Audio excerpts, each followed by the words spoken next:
So lama-lama ramai orang tegur aku, "Syam, aku rasa kau ni boleh je buka empire sini. Boleh je kau grow sendiri." Tapi aku tak jumpa lagi produk yang betul-betul orang kata boleh make money all over the year.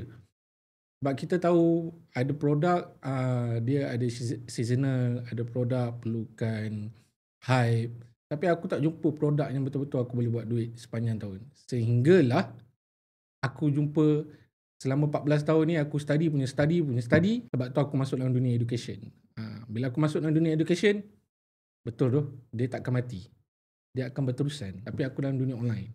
Bila aku masuk dalam dunia online, aku pula dah pernah handle banyak company education sebelum ni. So, bila aku study, aku buat marketing untuk diorang, shock sale diorang tinggi. All over the year. All over the year. Tak pernah turun-turun. Yes, ada turun tapi tak banyak pun.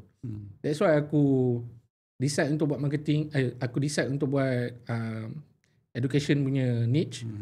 Alhamdulillah, getting stronger, getting bigger.